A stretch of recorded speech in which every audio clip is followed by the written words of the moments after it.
नमस्कार। जगतगुरु भगवान श्री कृष्ण जी के चरणों में कृतज्ञता पूर्वक वंदन करता हूँ। सनातन संस्था एवं हिंदू जनजागृति समिति की ओर से धर्म संवाद के इस विशेष कार्यक्रम में मैं कार्तिक सालुंके आप सभी का हार्दिक स्वागत करता हूँ। बंधुओं, पिछले कुछ दिनों से हम इस धर्म संवाद के कार्यक्रम में हमारी प्राचीन शिक्षा व्यवस्था पर किस प्रकार से आघात हुए ये समझ कर ले रहे हैं। जिस प्रकार से मुसलमानों द्वारा जो आक्रांता इस देश में आए थे, उन्होंने हमारी प्राचीन शिक्षा व्यवस्था को उद्ध्वस्त कर दिया था, उसी प्रकार अंग्रेजों ने 200 वर्ष तक हमारी शिक्षा व्यवस्था पर आघात किए। और उसके उपरांत जब भारत स्वतंत्र हुआ, स्वतंत्रता के उपरांत जो कांग्रेस शासन हमारे देश में आया था, तो उनकी वामपंथी विचारधारा के कारण हमारी शिक्षा व्यवस्था वैसे ही रही। और आज हम उसका परिणाम देख रहे हैं कि हमारे जो युवा है वो हमारे धर्म से, हमारी संस्कृति से एक अलग हो गए हैं। उनमें हमारे धर्म के विषय में कोई स्वाभिमान ही नहीं बचा है। तो ये आघात हम पर किस प्रकार से हुए, ये हमने समझ कर लिए। वामपंथियों का इतिहास कैसे था, उन्होंने किस प्रकार से उनकी बुरी सोच और उनका रक्तरंजित इतिहास हमने यहाँ पर समझ कर लिया। आज भी हम इन वामपंथियों द्वारा किस प्रकार से अत्याचार हमारे ऊपर किए गए हैं और किस प्रकार से उनका इतिहास किस रक्तरंजित है, ये हम आज इस धर्म संवाद के कार्यक्रम में समझ कर लेने वाले हैं। हमारे साथ हिंदू जनजागृति समिति के राष्ट्रीय मार्गदर्शक सद्गुरु डॉक्टर चारुदत्त पिंगले जी उपस्थित हैं। नमस्कार सद्गुरु डॉक्टर पिंगले जी। नमस्कार कार्तिक जी। सद्गुरु डॉक्टर पिंगले जी, आपने वामपंथियों के देश विरोधी कृत्य तथा उनकी हिंसा और अत्याचार हमें बताए। तो भारत में हिंदुओं को आतंकवादी बताया जाता है, परंतु वामपंथ के आतंक का प्रचार ही कहीं पर किया नहीं जाता। एवं जो वामपंथी हत्यारा था, जो चेक वेरा जिसे हम कहते हैं, तो उसकी तो टोपियां एवं टी शर्ट्स पहनकर हमारे युवा बड़े गौरव के साथ आज भी घूम रहे हैं। तो मुझे पूछना था कि इनका हिंसा का इतिहास क्या है और नाजी हिटलर से भी अधिक क्रूरता का इनका इतिहास है क्या, तो इसके बारे में आप हमारे दर्शकों को बताएं। आपने एकदम सच कहा कार्तिक जी। यानी ये नाजी हिटलर से अधिक क्रूर और बर्बरता का इतिहास इन वामपंथियों का है। जर्मनी के तानाशाह हिटलर को क्रूर, मानवता का हत्यारा आदि विशेषणों से जाना जाता है। और वास्तविकता में हिटलर हत्यारा था, उसका कोई समर्थन कर नहीं सकता है। परंतु जो भीषण नरसंहार इन कम्युनिस्टों ने विश्व भर में किया है, ये कम्युनिस्टों का बर्बरता का इतिहास हिटलर जैसे क्रूर कर्मा को भी पीछे छोड़ने वाला है, यह हमें समझ लेना है। और दुर्भाग्य की बात यही है हमारे दृष्टि से कि भारत में इतने अत्याचार, हत्याकांड करने के उपरांत भी देश की सेक्युलर मीडिया ने इस पर वामपंथी अताताई विचारधारा पर कोई विशेष कटाक्ष नहीं दिया और वामपंथियों के पाप छिपाने का कार्य किया है भारतीय मीडिया ने। और इसका यह एक कारण भी है कि वामपंथी विचारों के लोग ही उस समय बुद्धिजीवी बनकर एक तरफ से मीडिया चला रहे थे, सरकारी कार्यालय चला रहे थे, शिक्षा व्यवस्था में छाए थे। तो आधिकारिक पदों पर इन लोगों का वहाँ पर बैठना, यह भी उनके पापों को छिपाने के लिए सहायता हुआ है, ऐसे हम बोल सकते हैं।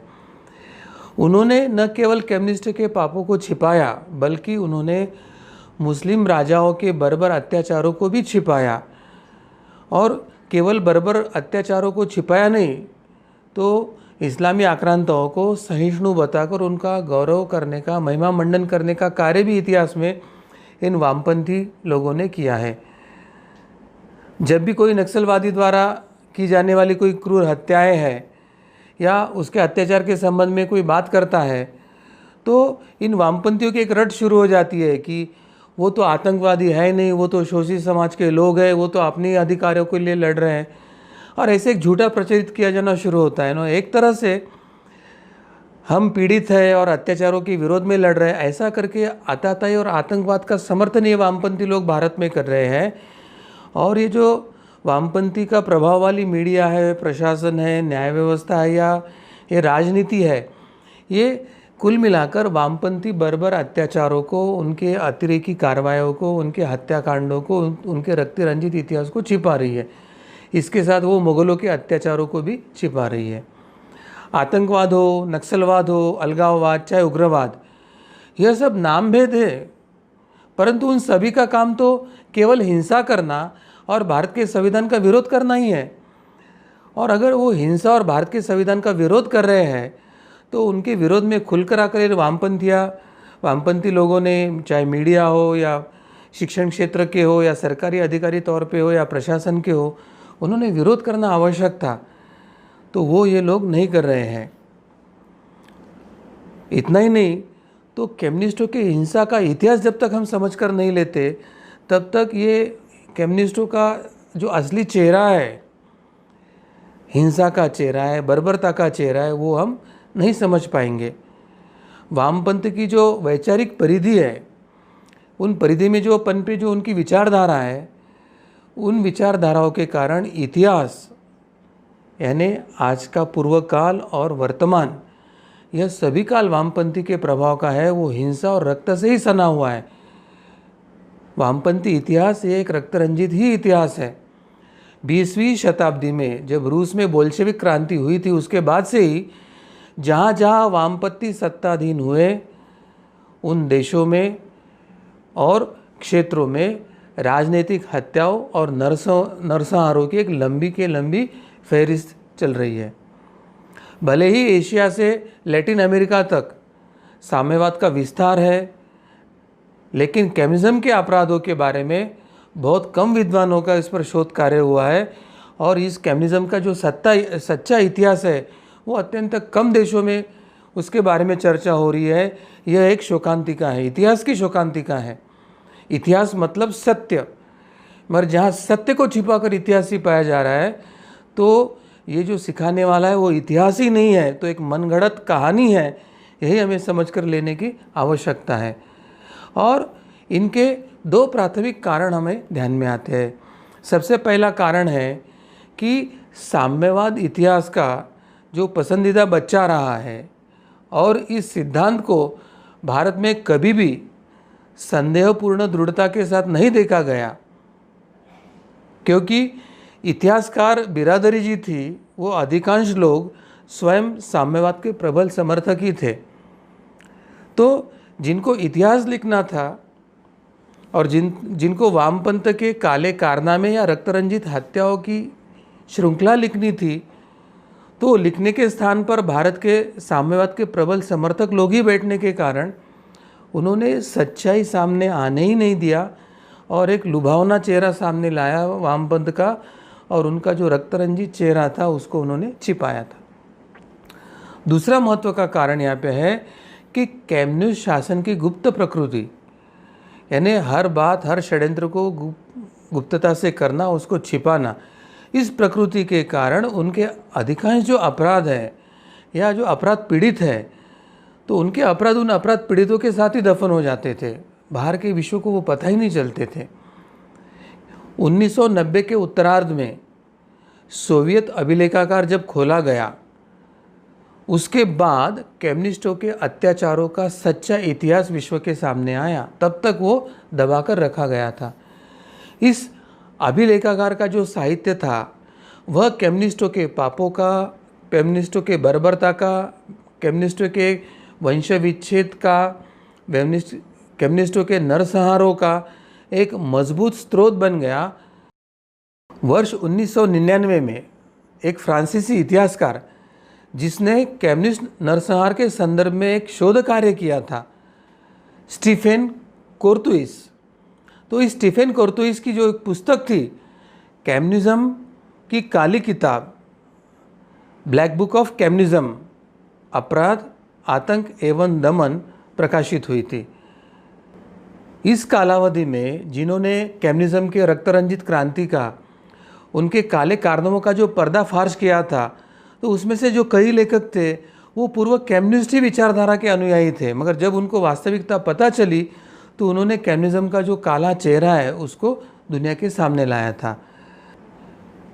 इस ब्लैक बुक में रूस से लेकर पोलैंड तक, चीन से लेकर अंगोला तक, लैटिन अमेरिका से लेकर अफगानिस्तान तक जो भी कम्युनिस्ट शासन द्वारा मानवता के बर्बर अपराधों का जो एक अकल्पनीय लेकिन प्रामाणिक विस्तृत ब्यौरा है वह इस पुस्तक में दिया हुआ है। कम्युनिज्म की काली किताब में लगाए गए सांख्यिकीय अनुमान के अनुसार साम्यवाद, स्टैलिनवाद, माओवाद तथा इनकी अन्य जो सहोदर विचारधाराएं थे, इनके ऊपर 10 करोड़ मनुष्यों को मंशापूर्वक ढंग से जान से मारने का प्रत्यक्ष आरोप लगाया है। 10 करोड़ लोगों की बर्बर हत्याएं कर इन्होंने एक विश्व के इतिहास का सबसे बड़ा मानवीय नरसंहार किया है, ऐसे इस किताब ने पर्दाफाश किया है। जबकि 2017 में बोल्शेविक क्रांति को 100 साल हुए थे और 100 साल पूरे होने पर वॉल स्ट्रीट जर्नल में छपे एक लेख में प्रोफेसर एस कोत्किन ने बताया था कि 10 करोड़ का ये जो आंकड़ा है, ये तो सिर्फ सीधे तौर पर किया हुआ हत्या और नरसंहारों का है। इससे कई अधिक संख्या में तो लोग कम्युनिस्ट शासनों के द्वारा पैदा की गई भूखमरी और सुनियोजित दुर्व्यवस्था के कारण जो मरे हैं, उनका आंकड़ा इसमें शामिल ही नहीं है। कम्युनिज्म की काली किताब में साम्यवादी शासन द्वारा आतंक, यातना, कृत्रिम अकाल, सामूहिक निर्वासन और नरसंहार किस किस प्रकार किए गए, इस संदर्भ में पूर्ण विस्तृत विवरण और इसके माध्यम से इस कम्युनिज्म का काला चेहरा दुनिया के सामने रखा है, प्रस्तुत किया है। और हमारे लिए यह समझने की बात है कि ये जो इतिहास सामने लाया है, ये सभी लेखक पूर्व के कम्युनिस्ट विचारधारा के ही अनुयायी थे, उन्हीं के ही देश के, उन्हीं के ही परंपरा के लोग हैं। तो इस काले कारनामों की जो सत्यता है वो उन्हीं के लोगों के द्वारा प्रमाणित की गई है। कम्युनिस्टों द्वारा हुई मौतों की लगभग अनुमानित संख्या इन लेखों के मुताबिक 10 करोड़ है, परंतु ये वामपंथी लोगों के अधिकांश कृत्य गुप्त रखे जाते थे और नाजी वॉर क्राइम्स के लिए जिस प्रकार न्यूरेमबर्ग में जनता के लिए खुले मुकदमे उपलब्ध थे, वैसे मुकदमों का अभाव भी इन कम्युनिस्टों के नरसंहार के संदर्भ में था। इसलिए लेखकों का यह अनुमान 10 करोड़ है, जिसमें चीन में 6 करोड़ 50 लाख लोगों का नरसंहार का इतिहास है, सोवियत संघ में 2 करोड़ लोगों के नरसंहार का इतिहास है, कंबोडिया में 20 लाख लोगों के नरसंहार का इतिहास है, उत्तर कोरिया में 20 लाख लोगों के नरसंहार का इतिहास है, अफ्रीका में 10,70,000 लोगों के नरसंहार का इतिहास इन्होंने ढूंढकर निकाला है। पूर्वी यूरोप में एक तरफ 10 लाख, तो वियतनाम में 10 लाख और लैटिन अमेरिका में 1,50,000 लोगों के नरसंहार का जो काला इतिहास इन लेखकों ने अपने इस पुस्तक में उजागर किया है, तो यह केवल प्रत्यक्ष नरसंहार के ही आंकड़े हैं और अधिकांश जो गुप्तता से जो उन्होंने अप्रत्यक्ष रूप से हत्याएं की है, उनके आंकड़े इसमें शामिल नहीं है। यह तथ्य हमें समझकर लेना होगा। इसके अलावा अंतर्राष्ट्रीय कम्युनिस्ट आंदोलन और सत्ता में न रहने वाले कम्युनिस्ट दलों के जो कार्य है, उनके परिणाम स्वरूप 10,000 से अधिक लोगों की मौत हुई थी, उनका नरसंहार हुआ था। अब आप विचार कीजिए कि कम्युनिस्ट वामपंथी नेताओं ने उस कालावधि में विश्व के लगभग 10 करोड़ लोगों की हत्याएं की, तो उनके तुलना में जर्मनी का जो तानाशाह था एडोल्फ हिटलर, उसने 60 लाख यहूदियों की हत्या किया था। यानी नाजी हिटलर के तुलना में ये जो वामपंथी है वे अत्यंत क्रूर और बर्बर है, यह इससे दिखाई देता है। परंतु आज जो चित्र निर्माण किया गया है कि विश्व का सबसे क्रूर तानाशाह तो हिटलर है, वामपंथी इतिहास को छिपाया है, उसका दमन किया है और नाजी हिटलर को विश्व का क्रूर तानाशाह करके घोषित किया है। और दूसरी तरफ यही वामपंथी जिनके नाम पर 10 करोड़ लोगों के नरसंहार का आरोप है, वे वामपंथी भारत में हिंदुओं को आतंकवादी घोषित करने का प्रयास कर रहे हैं। भगवा आतंक के नाम से हिंदुओं को आतंकी घोषित करने का प्रयास कर रहे हैं। तो ये तो उसी तरह की बात है कि 100 चूहे खाकर बिल्ली निकली। तो इससे हमें समझने की आवश्यकता क्या है कि सच्चाई कुछ और है और हमारे सामने जो चित्र निर्माण किया जा रहा है वो कुछ और है। ये कम्युनिस्ट शासन में उस समय के जो कृषक थे, किसान थे, खेती करने वाले, या जो श्रमिक समुदाय थे जो अपने शारीरिक क्षमता से लेके काम करते थे, जिसे हम लेबर क्लास कहते हैं, उन्हें एक आदर्श समाज की व्यवस्था का सपना दिखाकर उनको अपनी विचारधारा में जोड़कर इन्होंने अपने ये कार्य को पूर्ण किया था। परंतु वास्तविकता में उनकी इस कल्पना की जो धज्जियाँ उड़ जाती है जब उनके द्वारा व्यापक स्तर पर उनके ही क्षेत्र में जब कृत्रिम अकाल निर्माण करके उसमें हजारों नहीं लाखों श्रमिकों एवं कृषिकों को जबरन उस अकाल क्षेत्र में धकेलकर जब उनकी हत्या की जाती है तो उनकी वास्तविकता पता चलती है कि वो तो श्रमिकों को और कृषकों को तो केवल प्रलोभन दे के बुलाया था। बाद में उनकी ही हत्याकांड का, उनके ही नरसंहार का आरोप इन वामपंथों पर आता है, अपने ही अनुयायी का हत्या का आरोप इन वामपंथों पे आता है। और ऐसे सभी हत्याओं के जो आंकड़े हैं वो इस काली पुस्तक में शामिल है। इसमें वे लिखते हैं कि 1921 में जो रशिया में कृत्रिम अकाल हुआ था, इस अकाल में 50 लाख लोगों से अधिक लोग मरे थे और एक प्रकार से वामपंथियों ने किया हुआ यह एक अप्रत्यक्ष नरसंहार ही था। 1918 से 1922 तक हजारों विद्रोही कार्यकर्ता और किसानों की हत्या उस समय रूस में हुई थी। 1932 से 1933 के कालावधि में यूक्रेनियन जो अकाल आया था उसमें 40 लाख यूक्रेनियन नागरिक और 20 लाख अन्य लोगों की मौत हुई थी। तो ये अप्रत्यक्ष हत्या है, ये वामपंथी नरसंहार का एक साक्ष्य और प्रमाण हमें दे रही है। स्टीफेन कुर्तोइस अपने इस ब्लैक बुक पुस्तक में लिखते हैं, जबकि नाजी आर्मी के अत्याचारी हिटलर और आइकमन के नामों को दुनिया भर में 20वीं सदी के नरसंहारक अत्याचारी के रूप में पहचाना जाता है तथा डेंजरजिस्की, योगेडा एवं एजो ये जो नाम है वो कुछ मात्रा में लिए जाते हैं, परंतु लेनिन, माओ, होचिमिन और स्टालिन इन कम्युनिस्ट नरसंहारक अत्याचारों को सदैव ही आश्चर्यजनक छूट मिली है, इसके बारे में सभी तरफ आश्चर्य हो रहा है। ये जो कम्युनिस्ट अत्याचारी थे वो इस सूची से गायब कैसे है, ये कौन सा षड्यंत्र अंतर्राष्ट्रीय स्तर पर भी चल रहा है, ये हमें समझ कर लेने की आवश्यकता है। फ्रांस की सरकारी एजेंसी नेशनल लॉटरी विज्ञापन अभियानों में स्टालिन और माओ के चित्रों का उपयोग करते हैं।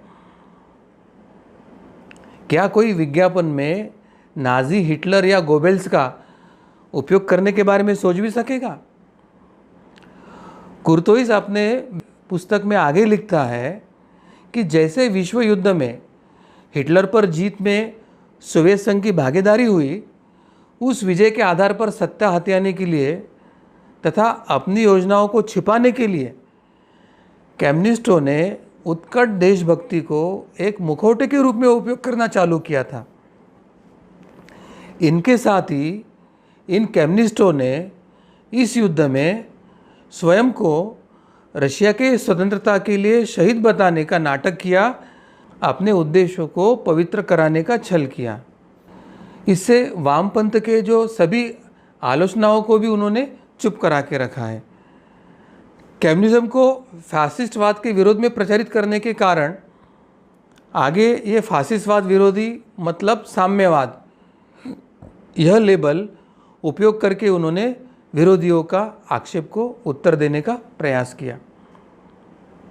आज के पाठ्यपुस्तकों से उनके इस विषैली सिद्धांतों के संकट को बार बार बताया जाना चाहिए।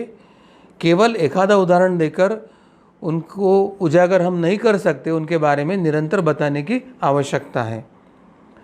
कुछ लोग समाजवाद को साम्यवाद के नरम संस्करण के रूप में सामने लाते हैं। उनके लिए दार्शनिक आयरलैंड ने कहा था कि साम्यवाद और समाजवाद के बीच कोई अंतर नहीं है। दोनों का एक ही अंतिम लक्ष्य है। साम्यवाद बल के द्वारा और समाजवाद वोट के द्वारा लोगों को गुलाम बनाते हैं। जितनी हत्या और आत्महत्या के बीच में अंतर है, उतना ही इन दोनों में है। फ्रांसवा फूरे, ये जो फ्रांसीसी इतिहासकारों में से एक प्रमुख इतिहासकार है और वे स्वयं फ्रांसीसी क्रांति के विषय में एक अग्रणी विद्वान माने जाते हैं, उन्होंने अपने जीवन का एक बड़ा हिस्सा कम्युनिज्म के संदर्भ में, उनके इतिहास के संदर्भ में शोध कार्य में बिताया है। कम्युनिस्टों का जो साम्यवाद है और उससे घिरा हुआ जो भ्रम है, इसके बारे में विशेष विद्वता से पूर्ण शोध कार्य करने में और उसके लेखन करने में उन्होंने बहुत सा अपना समय बिताया है। वह स्वयं एक पूर्व कम्युनिस्ट ही थे तथा अपने अधिकांश जो सहकर्मी, जो बुद्धिजीवियों की तरह फ्रांसीसी कम्युनिस्ट पार्टी के वे सदस्य भी थे। उन्होंने 1956 में कम्युनिस्ट पार्टी से इस्तीफा दिया था और कहा था कि मैंने अब तक की सबसे बुद्धिमानी की बात किया। यानी कम्युनिस्ट पार्टी से इस्तीफा देना, इस बात को वो अपने जीवन के सबसे बुद्धिमानी की बात सोचते थे। इससे हमें पता चल रहा है कि कम्युनिस्ट विचारधारा, कम्युनिस्ट पार्टियाँ या उनके जो नरसंहार है वो कितने अमानवीय और अबुद्धिमानी का प्रतीक है, वो हमें ध्यान में लेने की आवश्यकता है। उनकी जो एक अंतिम पुस्तक थी, the passing of an illusion, the idea of communism in the 20th century, इस पुस्तक में वे लिखते हैं कि 1917 के अक्टूबर में, यानी बोल्शेविक क्रांति से जन्मे सभी कम्युनिस्ट शासनों में से जो बचे हुए अवशेषों को भी अभी नष्ट करना आवश्यक है। यानी कम्युनिस्ट के पार्टी से कम्युनिस्ट विचारधारा के प्रवास करने के बाद अब वो ये विचार कर रहे हैं कि बोल्शेविक क्रांति के बाद कम्युनिस्टों के जो प्रतीक उभर के आए, जैसे लेनिनग्राड को फिर सेंट पीटर्सबर्ग किया गया, उस तरह से उनकी जो भी अस्थियां या अवशेष बचे हैं उस सबको हटाने के बाद ही मनुष्य और मानवता की भलाई हो सकती है, ऐसे वे एक तरह से कह रहे हैं। तो कार्तिक जी, इससे हमें यही ध्यान में आता है कि नाजी और हिटलर, इसको वर्तमान में विश्व में क्रूर तानाशाह कहा जाता है, पर उससे कई गुना अधिक बर्बरता का और नरसंहार का इतिहास इन वामपंथी लोगों का है। परंतु आश्चर्य है कि स्टालिन, लेनिन, इन सब का इतिहास, माओ, ये क्यों छुपा जा रहा है, इसके पीछे षड्यंत्र क्या है। और जब तक ये अंतर्राष्ट्रीय षड्यंत्र को भी हम उजागर नहीं करते, तब तक भारत में जो हम परिवर्तन अपेक्षित कर रहे हैं उसके ऊपर भी हमें पूर्णतः यशस्विता से कार्य करना कठिन होगा। इसलिए एक ही साथ इन दोनों बातों को हमें उजागर करने की आवश्यकता है, ऐसे मुझे लगता है। कार्तिक जी। जी सद्गुरु डॉक्टर पिंगले जी, आपने अत्यंत गंभीर सूत्र हमारे सामने रखे हैं। इन वामपंथियों का जो रक्त रंजित इतिहास है, ये आज तक हमारे सामने इस प्रकार से रखा ही गया नहीं है। इसलिए हम बहुत सारे हमारे देश में ऐसे लोग हैं कि इनको इसके बारे में पता ही नहीं है। चाहे वो लेनिन हो, स्टालिन हो या माओ हो, इन्होंने इतने सारे अत्याचार किए हैं, परंतु ये अभी तक इन वामपंथियों के ये अत्याचार हमारे सामने ही नहीं आए गए हैं। तो ये बहुत ही गंभीर सूत्र है। मैं सभी जुड़े हुए दर्शकों से आह्वान करना चाहूंगा, इन वामपंथियों का रक्तरंजित इतिहास क्या है, इन्होंने कितनी क्रूरता की है, कितनी बर्बरता से लोगों की हत्या की है, इसके बारे में अधिक से अधिक लोगों तक हमें ये जानकारी पहुंचानी होगी। इसके लिए आप सभी ज़्यादा से ज़्यादा ये जो कार्यक्रम देख रहे हैं धर्म संवाद का, इसे शेयर कीजिए। फेसबुक के माध्यम से जो दर्शक देख रहे हैं वो इसे वॉच पार्टी कर सकते हैं, और जो यूट्यूब से देख रहे हैं दर्शक, तो वो अधिक लोगों को इसके बारे में शेयर भी कर सकते हैं और ये जानकारी अधिक लोगों तक पहुंचा सकते हैं। सद्गुरु डॉक्टर पिंगले जी, आपने कम्युनिस्टों के नरसंहार के बारे में हमारे अभी यहाँ पर जानकारी दी, परंतु इसके बारे में तो हमारी जनता पूरी तरह से अनभिज्ञ है। तो क्यों उनके अपराध सामने नहीं आते हैं, ऐसे क्या कारण है, इसके बारे में भी आप हमारे दर्शकों को बताएं। कार्तिक जी, आपका ये जो प्रश्न है, कम्युनिस्टों के नरसंहार के बारे में जनता क्यों अनभिज्ञ है, क्यों उसके अपराध सामने नहीं आते हैं, इसका एक कारण यह भी है कि दुनिया को कम्युनिस्ट अपराधों की वैसे व्यवस्थित जानकारी नहीं रही है जैसे हिटलर, मुसोलिनी आदि फासिस्टों के बारे में जानकारी है। किसी पूर्व साम्यवादी देश में साम्यवादी अत्याचारों के म्यूजियम नहीं बनाए गए जो आने वाले पीढ़ियों को सदैव चेतावनी देते रह सके। साम्यवाद के शिकार लोगों की निशानियाँ गुलाग यानी सोवियत संघ में जो यातना शिविर थे जिसे गुलाग कहा जाता है, तो गुलाग जैसे भयंकर लेबर कैंपों की स्मृतियाँ उस तरह नहीं रखी गई जैसे फासिस्टवाद की रखी हुई है। जर्मन में नाजी अत्याचारों के प्रतीक के रूप में ऑस्विट्ज़ के शिविर को म्यूज़ियम के रूप में ही रखा गया है तथा स्पेन में एक्विजिशन के अत्याचारों के अवशेष भी म्यूज़ियम में रखे हैं। परंतु वामपंथी अत्याचारों के ऐसे कोई म्यूज़ियम विश्व भर में कहीं पर भी हमें नहीं दिखाई देते हैं।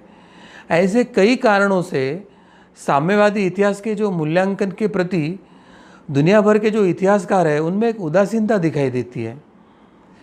भारत के साम्यवादियों को तो इसका बहुत ही अधिक लाभ हुआ है, क्योंकि इस अभाव में उनके पुराने पापों पर जो पर्दा पड़ रहा था और इसलिए उन्हें पुनः पुनः नई नई मनमानियाँ करने के लिए, नए अपराध करने के लिए जरा भी भारत में संकोच नहीं हुआ था।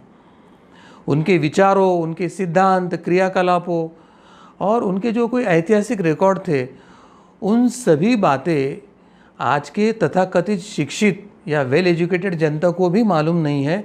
ये हमारे यहाँ के एजुकेशन का लेवल का स्टैंडर्ड है और नई पीढ़ी तो लगभग उनसे अनजान ही रही है। इससे शैक्षिक और राजनीतिक क्षेत्र में हमारी और हमारे देश की अत्यंत हानि हुई है। कुछ बुद्धिजीवी साम्यवाद और फासीवाद की तुलना करते करते स्वयं भ्रमित हो जाते हैं। उन्हें लगता है कि साम्यवाद फासीवाद से कम बुरा था, किंतु हिटलर की नस्ली जनसंहार और स्टालिन के वर्गीय जनसंहार में एक समानता ही थी। किसी को दूसरे से छोटा न मानना यही उचित होगा। दोनों सत्ताएं मानवता की अपराधी रही और वो भी विराट पैमाने पर अपराधी थी, छोटी मोटी अपराधी नहीं थी। और वास्तव में कम्युनिस्टों ने इस भ्रामक धारणा से जनता को भ्रम में डालकर बहुत बड़ा लाभ उठाया है और नाजी जनसंहार एक अद्वितीय किस्म का अपराध था, यह हवा चलाने में उनको सहायता हुई। भारत में भी यही वैचारिकता हावी रहने के कारण, वामपंथों के पापों के बारे में कम जानकारी रहने के कारण वामपंथों को जनसमर्थन मिलते गया और एक पीढ़ी दिशाहीन और भ्रमित होना शुरू हो गई। इसलिए पश्चिम बंगाल और केरला में माकपा द्वारा की गई जो हजारों राजनीतिक हत्या होने के बाद भारत का कोई बुद्धिजीवी वर्ग प्राय उनका कोई घृणा नहीं करता है, बल्कि कुछ उल्टा ही हो रहा है। भारत के बुद्धिजीवी यह जानते ही नहीं कि हिटलर के नाजीवाद के जितने भयंकर कुकर्म किए गए उससे लगभग कई अधिक सोवियत कम्युनिज्म के तौर तरीक़ों के नकल से ही किए गए थे। यानी हिटलर के नाजी को आदर्श क्या था, तो सोवियत कम्युनिज्म में जिस प्रकार के अन्य अत्याचार और नरसंहार हुआ था उसके कदम पर चलकर ही नाजीवाद ने अपने कुकर्म किए थे। लेनिन और स्टालिन ने जिन क्रूरता का आविष्कार एवं प्रयोग किए, वही हिटलर जुल्मों से बढ़कर और कहीं अधिक व्यापक थे, यह हमें समझकर लेने की आवश्यकता है।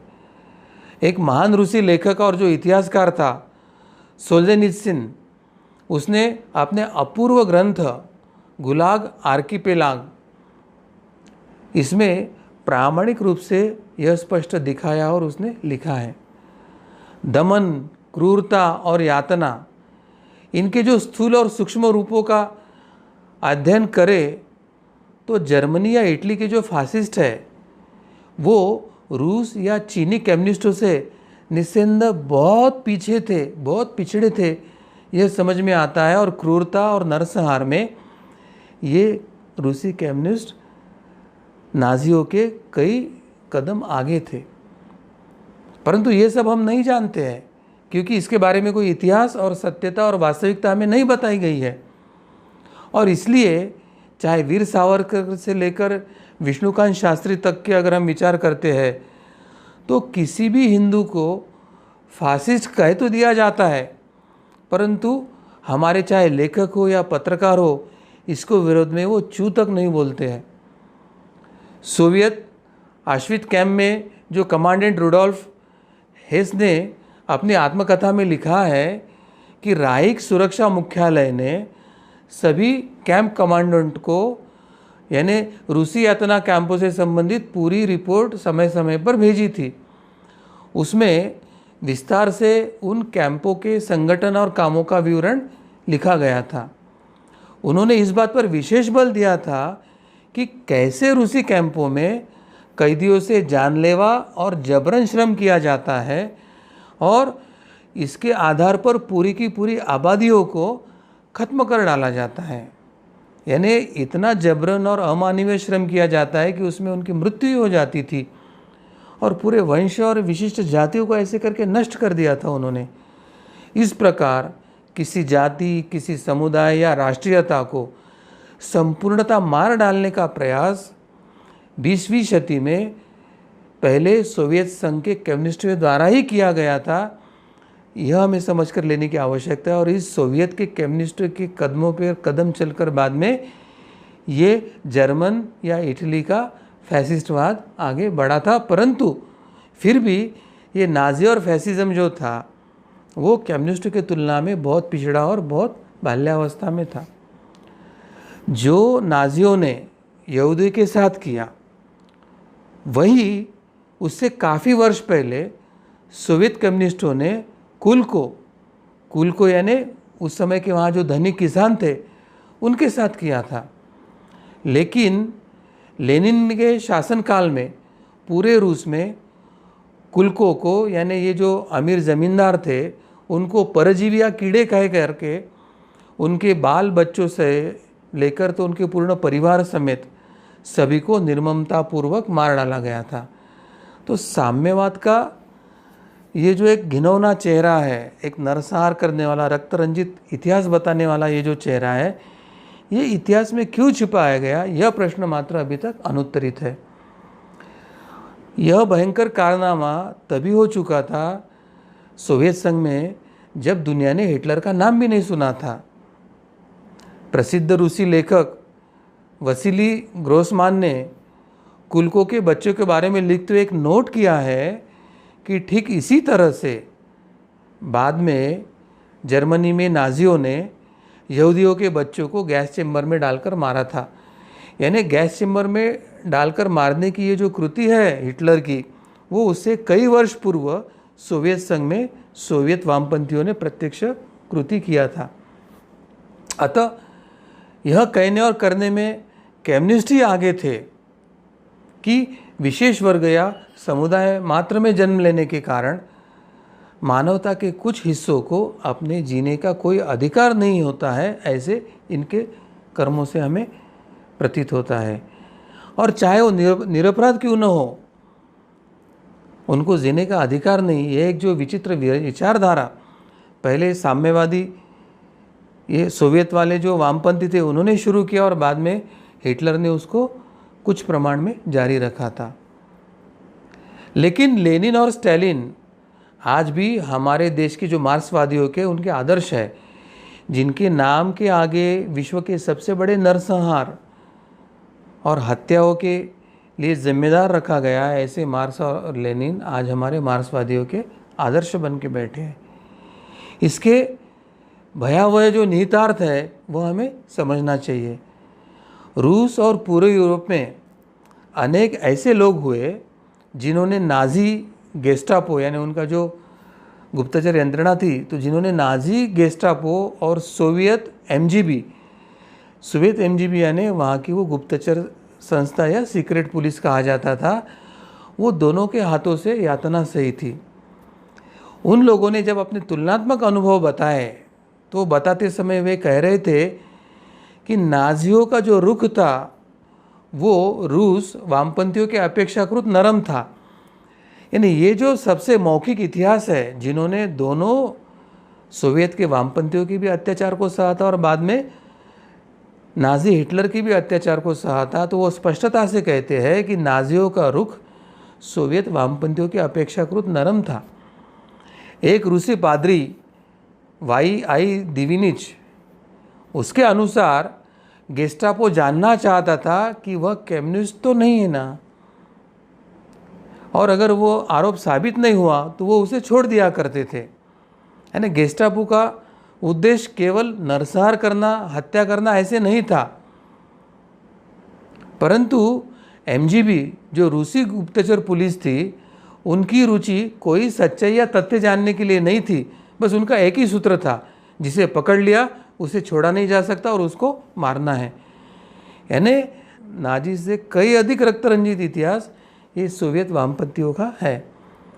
गुलाब आर्किपेलाग, यह जो सोवियत की ये पीड़ा देने वाले कैंप होते थे, उनमें से अनेक पीड़ितों की गवाही अभी लिपिबद्ध हमें उपलब्ध हुई है।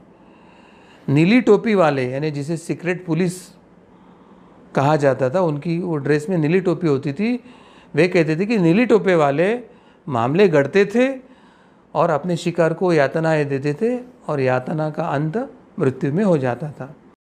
कई बार तो हर क्षेत्र में केवल अपने क्षेत्र का कोटा पूरा करना है, इस बात के लिए वे जनता के दुश्मनों को मारा या सजा दी गई, ऐसे प्रकरण सामने आए हैं।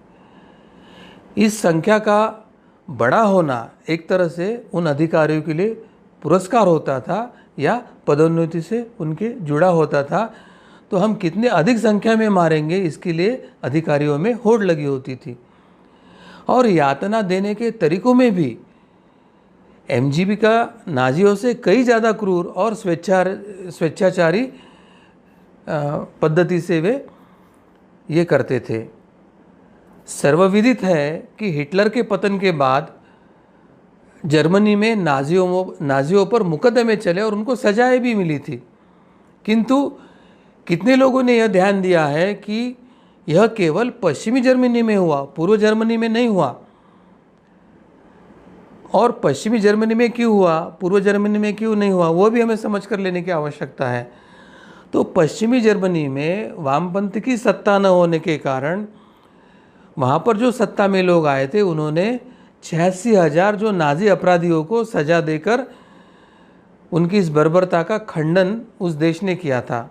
किंतु जो पूर्व जर्मनी थी, जहाँ पर कम्युनिस्ट ही शासन करता थे, उनके हाथ में ही सत्ता थी, वहाँ ऐसा कुछ नहीं हुआ, क्योंकि अधिकांश जो नाजी तत्व जिन्होंने अत्याचार किए थे, वो पूर्व जर्मनी में एक तो शासन की सेवा में ले गए थे या वो सत्ता में आए थे, और वे स्वयं दमन कैसे करना या दमन करने के स्वयं अनुभवी होने के कारण उन्हें सरलता से नई वर्दी भी उनको पूर्व जर्मनी में मिल गई थी।